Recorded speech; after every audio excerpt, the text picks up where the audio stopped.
Hello everybody, welcome to my channel Bhavya Jha. Today I am to share major domains of the earth, which is the geography chapter, and it is chapter 5. So let's start, and it is of class 6th. Okay, so let's start. As we have already read in the first chapter, the earth is the only planet which has life. तो हम लोग ने जैसे ही first chapter में पढ़ा हुआ है कि अर्थ जो है वो एक ही प्लानट है जिसमें लाइफ सस्टेन होती है. Human beings can live here because the life sustaining elements of land, water and air present on the earth. तो ह्यूमन बींग्स यहाँ पे इसीलिए रह पाते हैं क्योंकि सस्टेनिंग एलिमेंट्स जो लाइफ कि हम लोग की लाइफ के लिए बहुत ज़्यादा इम्पॉर्टेंट है, वो सारे एलिमेंट्स अर्थ में हैं, इसीलिए हम लोग यहाँ पे रह पाते हैं.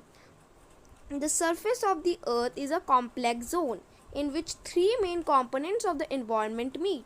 तो हमारा जो अर्थ का जो सरफेस है वो कॉम्प्लेक्स जोन है जिसमें काफ़ी सारे जोन्स मीट करती हैं, ओवरलैप करती हैं और इंटरैक्ट करती हैं. The solid portion of the earth on which we live is called the lithosphere. तो solid portion of earth is known as the lithosphere. ठीक है, और the gaseous layers that surrounded on the earth around the earth is the atmosphere. जो सारे जो gaseous layers हैं वो सारे जो हमारे अर्थ में सराउंड करते हैं वो उसको हम लोग कहते हैं एटमॉस्फेयर. ठीक है, और ये कौन से इसमें गैसेस होते हैं? Oxygen, nitrogen, carbon dioxide and all other gases भी इसमें होते हैं. Water covers a very big area on the earth surface and this area is called the hydrosphere. तो हम लोग के अर्थ में काफ़ी सारे पार्ट्स में, काफ़ी सारे नहीं, अधिकतर पूरा अर्थ वाटर से भरा हुआ है, इसीलिए हम अर्थ को ब्लू प्लैनेट कहते हैं. और वो ही वाटर, उसको हम लोग हाइड्रोस्फीयर कहते हैं. वो एक कंपोनेंट है हमारे अर्थ के लिए. Okay, the hydrosphere comprises of, इसमें क्या क्या रहते हैं? ठीक है, water in all its forms, इसमें ऑल फॉर्म्स ऑफ वाटर इसमें रहते हैं, that is ice water and water vapour. तो हम चलते हैं हम नेक्स्ट पैराग्राफ में. The biosphere is the narrow zone where we find land, water and air together which contains all forms of life. तो ऑल फॉर्म्स ऑफ गैसेस मिलते हैं atmosphere में, ऑल फॉर्म्स ऑफ लाइफ मिलते हैं biosphere में. ठीक है, अब हम लिथोस्फीयर के बारे में हम लोग सारे एक एक कंपोनेंट को अच्छे से हम लोग एक एक पार्ट को हम लोग अच्छे से पढ़ेंगे. अब हम लोग उसके पहले जाने के पहले हम वर्ड ओरिजिन पढ़ लेते हैं. वर्ड ओरिजिन यानी उस वर्ड का मतलब. ठीक है, in the Greek language lithos means stone, atmos means vapour, hudor means water and bio means life. Can you make words using this above? तो अब आपको वर्ड्स बनाना है, ये सब सारे छोटे छोटे वर्ड से. सो लिथोस से क्या बन सकता है? लिथोमी. ठीक है, तो लिथोमी बन सकता है. एंड इसका मीनिंग क्या होता है? उसका मतलब होता है स्टोन. ठीक है, एटमॉस्फेयर यानी हम लोग का जो भी कंपोनेंट्स है ना, इसी को हम लोग याद कर लेंगे और उसके वर्ड ओरिजिन को मिला लेंगे ना, तो हम लोग को पूरा का पूरा वो याद हो जाएगा. अगर हम लिथोस्फेयर की बात करें तो लिथोस्फेयर, उसका जो लिथोस वर्ड है उसका वो ग्रीक वर्ड से बिलोंग करता है और वो उसका मतलब क्या है? उसका मतलब है स्टोन. एटमॉस है, उसका मतलब है वेपर. और जैसे हम लोग को पता है कि सारे ऑल जो गैसेस होते हैं वो सारे मिलके एटमॉस्फेयर बनते हैं, और एटमॉस मतलब होता है vapour. Hudor means water. Okay, and bio means life. Very easy. Last में हम इसको फिर से रिवाइज करेंगे. ठीक है, हम फिर लिथोस्फेयर के बारे में हम अच्छे से पढ़ते हैं. Lithosphere, the solid portion of the earth is called the lithosphere. तो जो solid portion of the earth रहता है उसको हम कहते हैं lithosphere. It comprises the rocks of the earth's crust and the thin layers of soil that contain nutrient elements which sustain organisms. So solid portion of the earth हमें पता है lithosphere होता है. इसमें क्या क्या होते हैं? इसमें rocks होते हैं, earth के crust होते हैं and thin layers of soil रहते हैं, contain all nutrients जो छोटे छोटे organisms को important है. अब हम चलते हैं नेक्स्ट पैराग्राफ में. There are two main divisions of the Earth's surface. The large land masses are known as continents and the huge water bodies are known as ocean basins. तो दो divisions हैं lithosphere में, और first है क्या है, continents है, दूसरा है ओशन बेसिन. दोनों को हम लोग अच्छे से पढ़ते हैं. All the oceans of the world are connected with one another. जैसे हमें पता है सारे ओशन वर्ल्ड में एक दूसरे से कनेक्टेड हैं. ठीक है, look at the map of the world in fig 5.1. तो 5.1 में दिया गया है सारे रिवर्स. यहाँ पे आप देख सकते हैं कि सारे रिवर्स दिए गए हैं. ठीक है,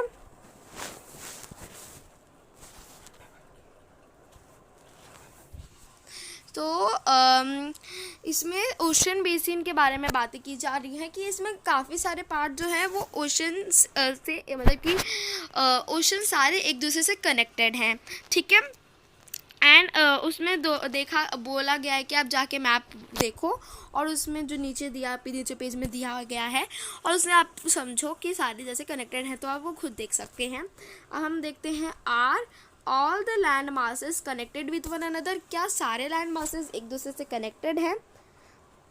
कुछ में एक छोटा सा लैंड मास होता है जो दो पार्ट को कनेक्ट करता है, कुछ में नहीं होता है. ठीक है, ये दूसरा पैराग्राफ पढ़ते हैं. The level of sea water remains the same everywhere. तो level of the sea water है वो हमेशा एक जैसा रहता है. Elevation of land is measured from the level of the sea which is taken as 0. तो जो level of the sea water होता है वो हमेशा सेम रहता है.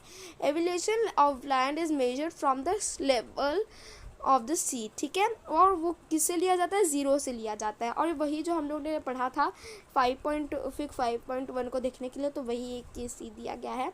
अब हम चलते हैं डू यू नो पढ़ते हैं. और ये डू यू नो बहुत ज़्यादा इम्पॉर्टेंट भी है. अगर आपको याद रहे तो आपको याद भी रखना चाहिए. ठीक है, ऐसे ही पढ़ने के लिए. एडमंड हिलरी न्यू जीलैंड के वो थे. एंड तेंजिंग नॉर्गे शेर्पा इंडिया के थे वो. ठीक है, were the first men to climb the highest mountain peak Mount Everest on the planet Earth on 29 May 1953. Junko Tabei जो जापान से थी was the first women to reach the summit of 16 May 1975. The first Indian women to climb the highest peak 33 May 1984 was Bachendri Pal. ठीक है, आपको समझ में आ ही गया होगा. अब हम चलते हैं, ये वाला जो हम लोगों ने पढ़ा था ये थोड़ा सा रह गया था, इसको हम अच्छे से इसको पढ़ लेते हैं. The highest mountain peak, Mount Everest, is 8,848 meters above the sea level. The greatest depth of 11,022 meters is recorded at Mariana Trench in the Pacific Ocean. Could you imagine that depth of sea is much more than the highest point? ठीक है, तो highest point से बहुत ज़्यादा नीचे है Marina trench, जो कि रिकॉर्ड हो चुका है और वो डेप्थ में है 11,022 मीटर्स के. ओके, तो अब हम कॉन्टिनेंट्स के बारे में पढ़ लेते हैं. हम कॉन्टिनेंट्स, एक कॉन्टिनेंट्स के बारे में हम इसमें बात करेंगे. सो हम अच्छे से इसको पढ़ लेते हैं. ठीक है, अभी हम लोग कॉन्टिनेंट्स के बारे में और ओशन बेसिन के बारे में पढ़ेंगे और फिर हम दूसरा पार्ट करेंगे. ठीक है, अभी पार्ट वन में यही दो चीज़ें आएंगी, तो पहले हम इसको अच्छे से पढ़ लेते हैं ताकि पार्ट 2 में हम अच्छे से आगे की चीज़ों को कवर कर सकें. There are 7 major continents. ठीक है, तो there are only 7 major continents. 7 major continents हैं. They are separated by large water bodies. These continents are Asia, Europe, Africa, North America, South America, Australia and Antarctica. So ये सारे continents हैं हमारे पूरे world के मेजर कॉन्टिनेंट्स, और वो कितने हैं? वो 7 हैं. ठीक है, Look at the map of the world, figure 5.1, and notice that the greatest part of the land is mass lies in the northern hemisphere. ठीक है, तो इसमें हम लोग को बोला गया देखने के लिए नॉर्दर्न हेमिस्फेयर वो जो मैप में है, और हम लोग को नोटिस करने के लिए कि वो ज़्यादा ग्रेटेस्ट है. ठीक है, वो नॉर्दर्न हेमिस्फेयर. अब हम लोग फर्स्ट जो है हम लोग का कॉन्टिनेंट, उसके बारे में हम अच्छे से बात कर लेते हैं. Asia is the largest continent, और एशिया में ही इंडिया भी आता है. ठीक है, it covers about 1/3 of the total land earth of the अर्थ. तो वो 1/3 ऑफ द लैंड कवर करता है ऑफ द अर्थ. ठीक है, the continent lies in the eastern hemisphere.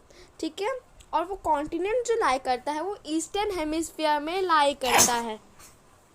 ठीक है, the Tropic of Cancer passes through this continent, और Tropic of Cancer जो है वो इसी कॉन्टिनेंट से पास आउट होता है. ट्रॉपिक ऑफ कैंसर आपने पढ़ा होगा पिछले चैप्टर में. Asia is separated from Europe by Ural mountains on the west, figure 5.1. The combined landmass of Europe and Asia is called the Eurasia, Europe plus Asia. Okay, जो दोनों मिला के Europe और एशिया को मिला के यूरेशिया बनता है. ठीक है, Europe is much smaller than Asia. Europe बहुत छोटा है एशिया से, इसीलिए दोनों को हम लोग यूरेशिया कहते हैं, ताकि वो एक थोड़ा लार्जर कॉन्टिनेंट बन सके, लेकिन फिर भी वो एक बहुत छोटा सा कॉन्टिनेंट है. The continent lies in the west of Asia, वो वेस्ट ऑफ एशिया में लाई करता है. The Arctic circle passes through it, यानी आर्टिक सर्कल पास हो रहे हैं, यानी वहाँ पे बहुत ठंडी रहती होगी. It is bound by water bodies on 3 sides, उसके तीनों साइड में वाटर बॉडीज़ हैं. And look at the map of the world and locate it. ठीक है, उसमें अंदर में ठंडी रहती है और साइड में उस पूरा वाटर बॉडीज़ उससे कवर्ड है. ठीक है, अब हम अफ्रीका के बारे में पढ़ लेते हैं. Africa is the second largest continent. Asia is the first largest continent and the second largest continent is the Africa. ठीक है, आफ्टर एशिया द इक्वेटर और 0 degree latitude runs almost the middle of the continent, यानी यहाँ पे गर्मी रहती होगी. ठीक है, a large part of Africa lies in the northern hemisphere. Look at the figure 5.1. You will find that it is the only continent through which the Tropic of Cancer, the Equator and the Tropic of Capricorn pass. तो एक यही continent है जिसमें तीनों latitude pass out करती हैं. कौन से लैटिट्यूड? इक्वेटर का लैटिट्यूड, ट्रॉपिक ऑफ कैप्रिकॉर्न का लैटिट्यूड और ट्रॉपिक ऑफ कैंसर का लैटिट्यूड. ठीक है, और इसमें पता 3 चीज़ें. एक तो ये तीनों लैटिट्यूड पास आउट होते हैं इसमें से, और फिर एक सहारा डेजर्ट है, और एक लॉन्गेस्ट रिवर नाइल जो है वो भी इसमें से पास आउट होती है. तो इसमें तीन मेन चीज़ें हैं, और इसमें मुझे तो घूमने का बहुत शौक़ है. मैं भी जाऊँगी यहाँ पे, क्योंकि ये तीनों लैटिट्यूड इसमें पास आउट होती हैं, तो बहुत मज़ा आएगा, है ना. ठीक है, the Sahara desert is the world's largest hot desert is located in Africa. तो ये सहारा डेजर्ट जो है, जो वर्ल्ड का सबसे हॉटेस्ट डेजर्ट है, ठीक है, वो अफ्रीका में है. तो कितनी गर्मी होती होगी वहाँ पे, कितना गर्मी वहाँ पे रहता होगा. तो ठंडी में भी वहाँ पे गर्मी रहती होगी, तो आप सोच ही सकते हो. The continent is bound on all sides by oceans and seas. वो पूरे जैसे यूरोप भी है वैसे ही ये भी है, पूरे साइड्स में उसमें ओशंस एंड सीज कवर्ड हैं. ठीक है, और इसको हम लोग को फिर से मैप में देखना है. You will notice that the world's longest river Nile, longest यानी लेंथ के हिसाब से सबसे लॉन्गेस्ट जो रिवर है वो नाइल जो है लॉन्गेस्ट रिवर है. और जो लॉन्गेस्ट रिवर है यानी जो जैसे लेंथ के हिसाब से नहीं, ऐसे ब्रेथ के हिसाब से जो नापा जाता है, वो सबसे बड़ा जो है जिसमें ज़्यादा पानी कंटेन रहता है वो अमेज़ॉन है. और जो कहाँ पे है वो हम पढ़ेंगे. ठीक है, पहले हम इसका पढ़ लेते हैं. Nile flows through Africa. ठीक है, notice where the equator, the Tropic of Cancer and the Tropic of Capricorn pass in the middle of in the map of Africa. तो हम लोग को वही फिर से नोटिस करने के लिए बोल रहा है, ठीक है। हम लोग को बोल रहा है कि जाओ बेटा जाओ, हम लोग तो हमें देखेंगे, ठीक है। ओके, तो हम लोग नॉर्थ अमेरिका के बारे में पढ़ लेते हैं अब। North America is the third largest continent of the world. It is linked to South America by a very heavy, narrow strip of land called the Isthmus of Panama. The continent lies completely in the northern and western hemisphere. Three oceans surrounded this continent. Can you name these oceans? तो आप Google में search करके आप उसको name कर सकते हो अपने इस पार्ट ऑफ द बुक में, आप यहाँ पे लिख सकते हो और मुझे कमेंट करके भी आप बता सकते हो, ठीक है। और जो कमेंट करके आप बताओगे, उस जो लोग ने कमेंट किया होगा उसका नाम मैं लूँगी नेक्स्ट पार्ट में, ओके। सो होप कि आप अच्छे से तैयारी करोगे and I will give you a space of 1 week, ठीक है। South America lies mostly in the southern hemisphere which 2 oceans surrounded it on east.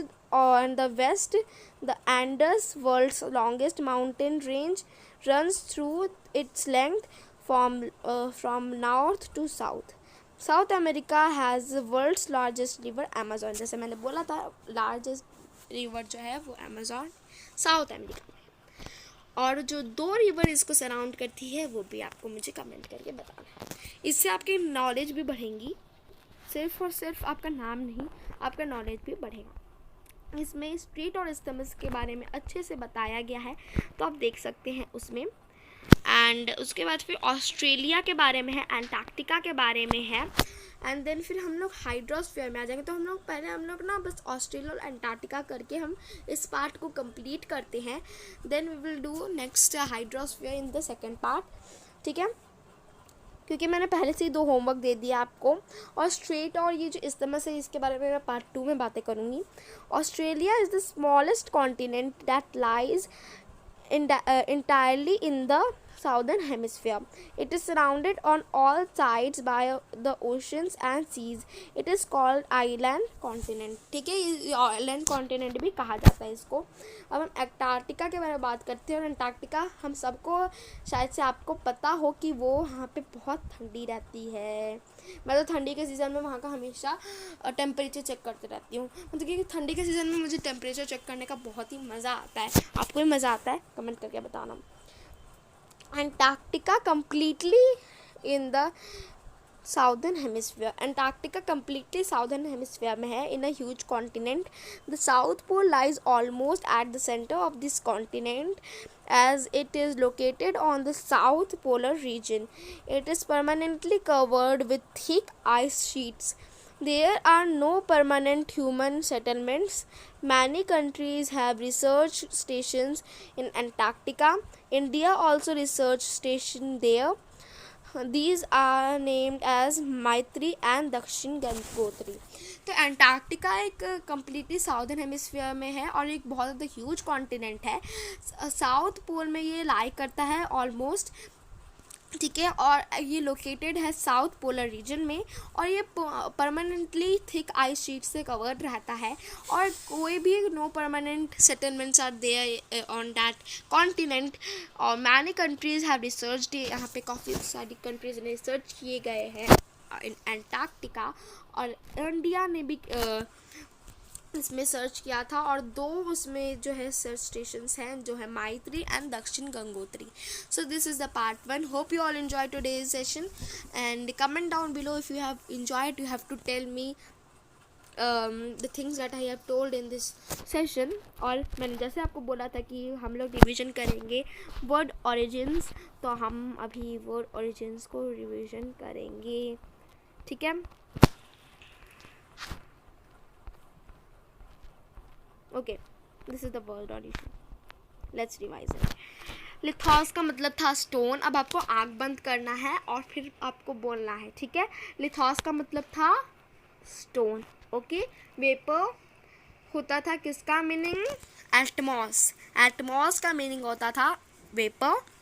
ह्यूडोर का मीनिंग होता था वाटर. बायोक्स का मतलब होता था लाइफ. और हम लोग को इसका कोई एक ऐसा स्टोरी जैसा बनाना था, वो भी आपको बनाना हो तो आप बना सकते हो।